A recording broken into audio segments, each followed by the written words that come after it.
बकवास कर रहे हैं। वो जांच वाली एजेंसियां ही एक तरफा हैं, वो एक तरफ से जैसे किसी की पर्सनल नौकर इस तरह से व्यवहार कर रही हैं। कोर्टों को दिखाई नहीं देता क्या बार बार हमारे लोगों को इंटरिम जमानत देने में क्या मायने हैं? मुख्यमंत्री है, वो फाइल भी कर देगा, फाइल पे साइन, क्या पार्ट टूट जाएगा? क्यों नहीं करे? जनता ने चुना है ना। क्या इस देश का कॉन्स्टिट्यूशन लोगों को इतने लंबे समय तक बिना ट्रायल के जेल में रखने का है? जमानत का भी ऐसा ड्रैकोनियन कानून शायद ही किसी देश में का, इतना बेहुदा गंदा कानून देश का, और सुप्रीम कोर्ट और हाई कोर्ट तमाशा देख रही हैं इस देश।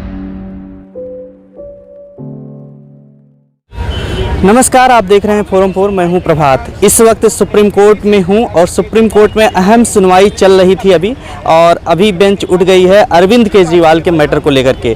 जिस तरीके से अरविंद केजरीवाल को जमानत मिलनी थी, हालांकि अभी तय नहीं हुआ है कि जमानत पर फैसला कब आएगा, लेकिन ये कहा जा रहा है कि फैसला सुरक्षित रखा गया है जमानत को लेकर के अरविंद केजरीवाल को, और इसके बाद कभी भी फैसला सुना सकती है, और गुरुवार को दोबारा से सुनवाई भी इस मैटर पर होगी। इसी बीच हम बात करने के लिए इस महत्वपूर्ण मुद्दे पर कि क्या कुछ अभी खबर है, क्या जमानत मिल सकती है या नहीं मिल सकती है, इन्हीं सब मुद्दों को, और क्या ग्राउंड है और सुप्रीम कोर्ट ने क्या कुछ कहा है, इन्हीं मुद्दों को लेकर के बात करेंगे। हमारे साथ हैं सुप्रीम कोर्ट के वरिष्ठ एडवोकेट बलराज सिंह मलिक। सर, क्या कहेंगे जिस तरीके से सुप्रीम कोर्ट की तरफ से एक अहम टिप्पणी की गई कि he is elected CM of Delhi, there are elections, these are extraordinary circumstances, he is not a habitual offender. तो इस तरीके की बातें सुप्रीम कोर्ट की तरफ से कही गई और अंतरिम जमानत देने पर विचार चल रहा था, लेकिन अचानक से क्या हुआ कि बेंच उठ गई है? नहीं, देखिए, मैं भी सुनवाई में था, मैं भी ऑब्जर्व कर रहा था क्या दूसरी साइड के और दोनों साइड के वकील क्या बोल रहे हैं और कोर्ट का ऑब्जर्वेशन क्या है।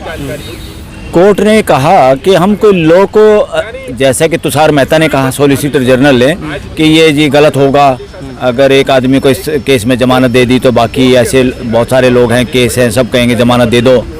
तो उस पर जस्टिस खन्ना ने कहा, यानी सुप्रीम कोर्ट ने कहा कि भाई हमें विशेष सर्कमस्टांसेस की वजह से इस केस को डील करेंगे, हम कोई लॉ को डिफर नहीं कर रहे कि सीएम पे या एमएलए एमपी पे या आम आदमी पे अलग अलग लॉ अप्लाई कर रहे हैं। विशेष परिस्थिति हैं, इस परिस्थिति में ध्यान रखें, हम इंटरिम रिलीफ या इंटरिम ऑर्डर तो सुना ही सकते हैं और जमानत दे सकते हैं। उस बात पे कुल मिला के ऐसा लगा आज मुझे कि उनको इंटरिम जमानत मिल सकती है।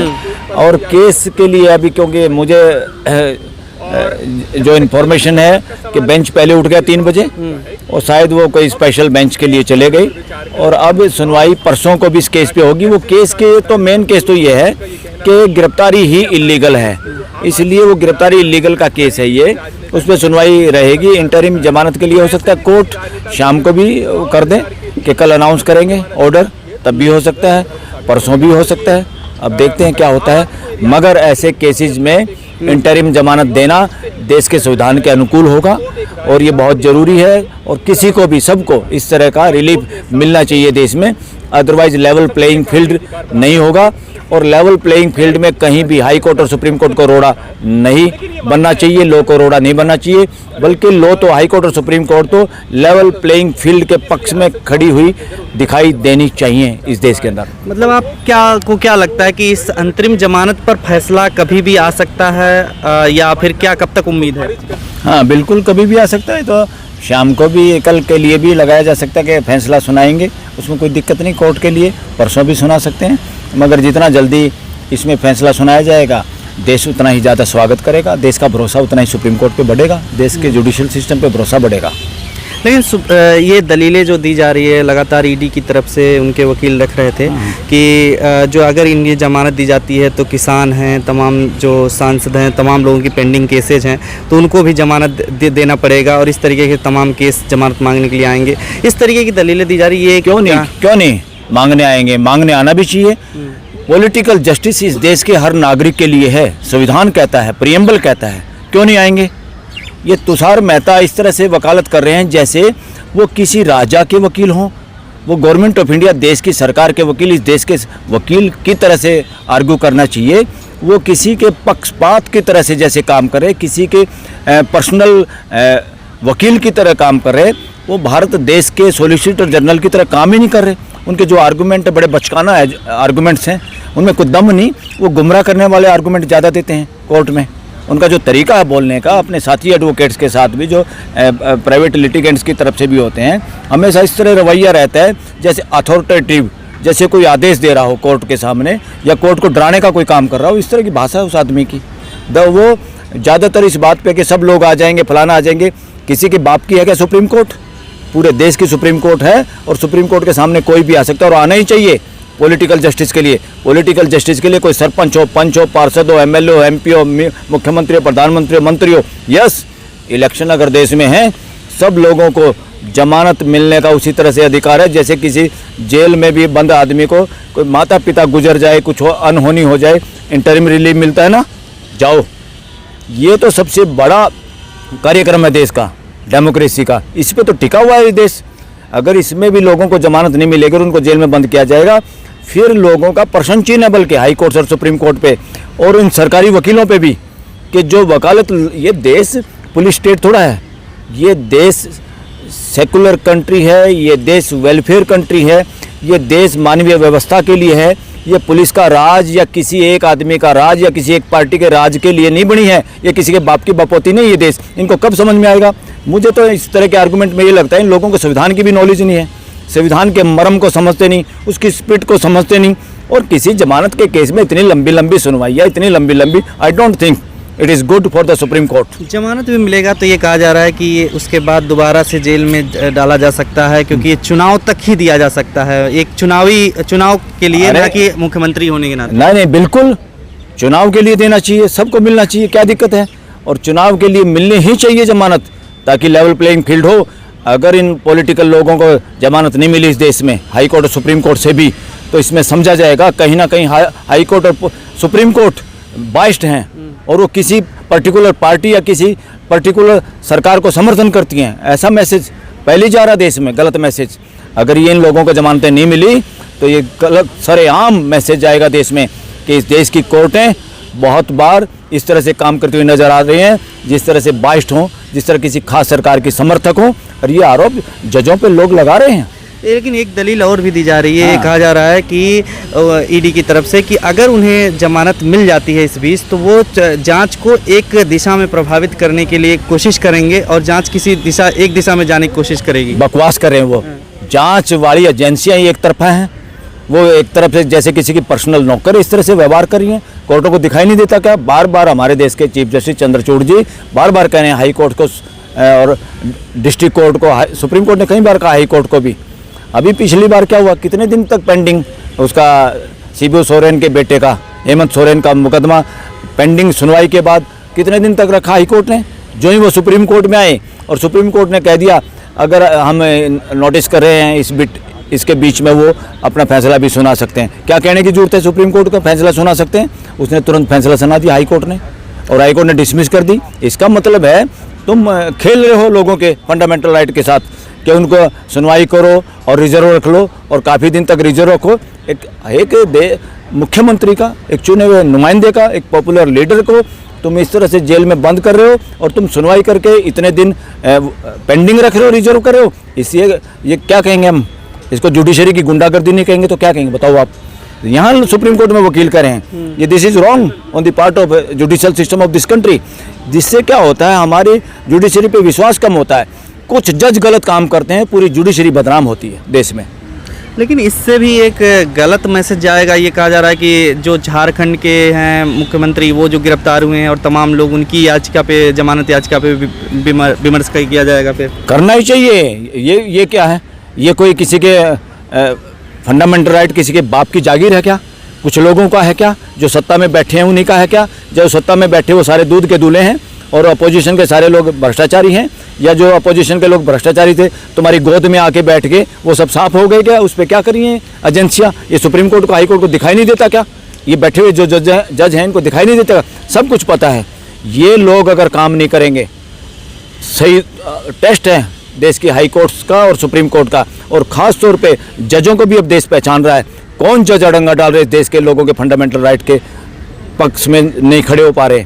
और इस देश में तो मिसाल रखी थी जस्टिस HR खन्ना ने कि जब सारे जज लंबे लेट गए थे इमरजेंसी में, वो आदमी, वो शख्स खड़ा हो गया था लोगों के फंडामेंटल राइट के लिए, जिसकी वजह से उनको पता था, घर में उन्होंने जिक्र भी किया अपने कि मेरा चीफ जस्टिस वाला पद भी जा सकता है, सरकार अड़ंगा डाल सकती है। वही हुआ था, वो चीफ जस्टिस भी बने पाए, मगर उनका कद इस देश के किसी भी चीफ जस्टिस से बड़ा कद है हमारी नज़रों में, वकीलों की नज़रों में। अगर वो केजरीवाल इस बीच जमानत में बाहर आते हैं और चुनाव तक, क्या लगता है कि क्योंकि पीएम मोदी अक्सर अब केजरीवाल को लेकर के या तमाम नेताओं को लेकर के एक मुद्दा बना रखा है उन्होंने कि जेल में है तमाम लोग और भी इससे भी कड़े फैसले लिए जाएंगे, जेल में डाले जाएंगे, तो इस पर क्या असर पड़ेगा? इस तरीके कुछ नहीं, ये फ्यूचर में ये लोग सत्ता से बाहर होंगे, ये जेल में जाएंगे। इतने कुकर्म कर दिए इन्होंने देश में, इस देश का बिल्कुल, देश को नपुंसक बना दिया इन्होंने, पूरे देश को डरा दिया इन्होंने, मीडिया को इन्होंने पूरा खरीद लिया, एक तरह से मीडिया को गूंगा बना दिया, गोदी मीडिया हो गया।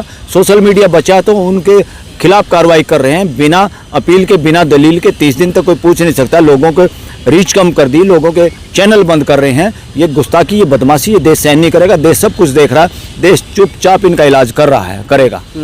अंतिम जो सवाल है वो ये कि सुप्रीम कोर्ट ने जिस तरीके से फैसला सुरक्षित रखा है, ये कहीं ना कहीं अभी भी डिले हो रहा है, इसको देखते हुए क्या लगता है जनता क्या? मैं एज एन एडवोकेट मैं ये फील करता हूँ, इट इज़ ऑलरेडी डिलेड, ये पहले ही डिले है।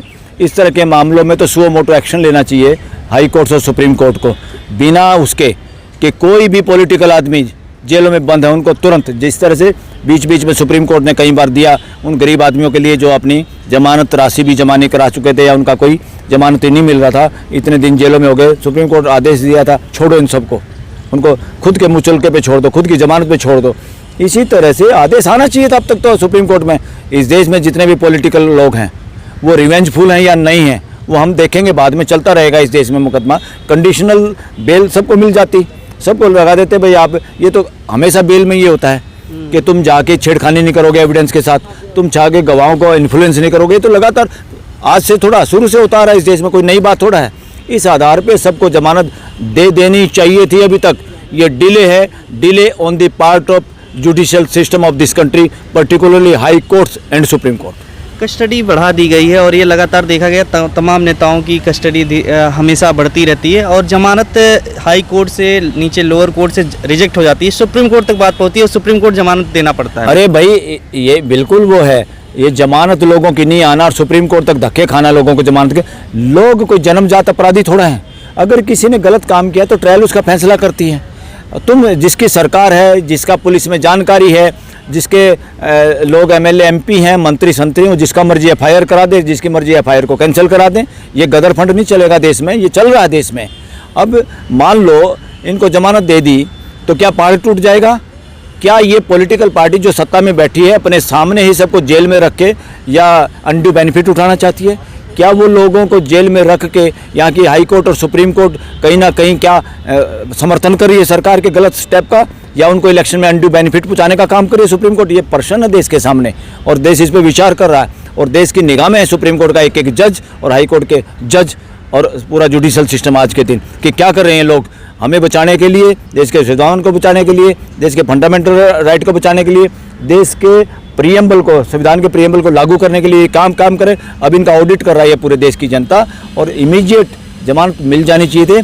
बाद में करप्शन किया है इतने दिन से, हजारों लाखों पेज की डॉकेट हैं इनके बनाए हुए जो ट्रायल में चलेंगे। कितने सालों में वो ट्रायल पूरी होगी? कितने लोग असलियत में अपराधी मिलेंगे कि नहीं मिलेंगे? 1 रुपया आज तक मिला नहीं और जहाँ रुपये मिले उन पर कोई मुकदमा नहीं, उनके घर ईडी पीडी जाती नहीं।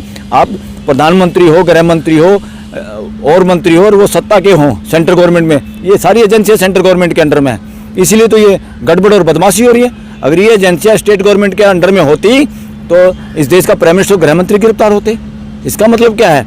देश में लॉ एंड ऑर्डर नहीं है, धींगा मुश्ती चल रही है, गुंडागर्दी चल रही है कि जिसको जो ज़्यादा पावरफुल हो दूसरे को दबाओ, उसको गिरफ्तार करो और जब तक गिरफ्तार करो जमानत ना होने दो। और वो फौज, जो वकीलों की फौज इस देश के लॉ एंड ऑर्डर के लिए है, जिनके घर में पैसा जाता है इस देश के एक एक आदमी के पसीने का पैसा, वो जाके सत्ता पक्ष की दलाली के रूप में वकालत कर रहे हैं यहाँ पर।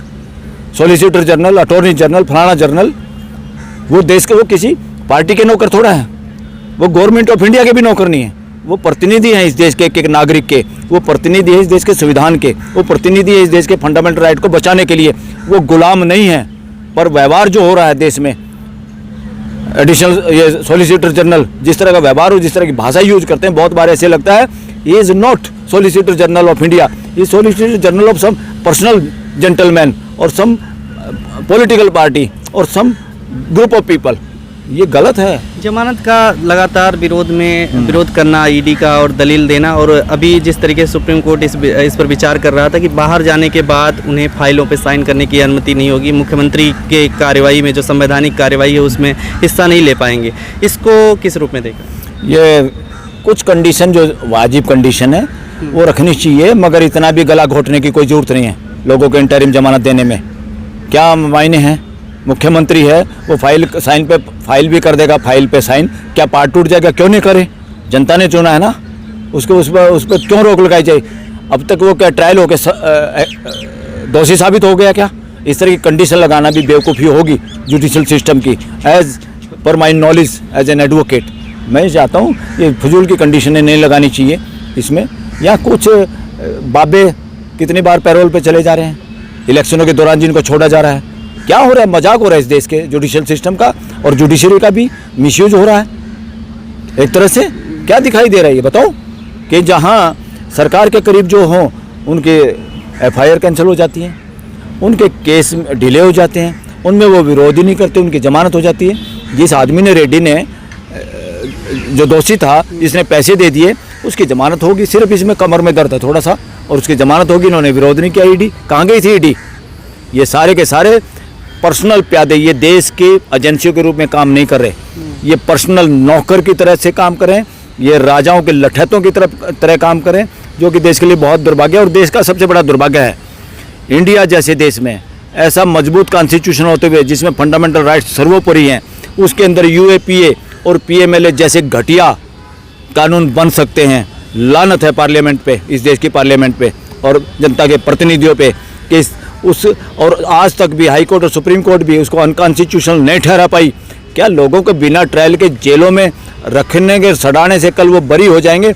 कौन देगा उनको 1 साल जो जेल में उन्होंने काटा है, जो उनके परिवार या देश के लोग भुगत रहे हैं? उस बात को कौन दे देगी? क्या जुडिशरी उस बात का जवाब?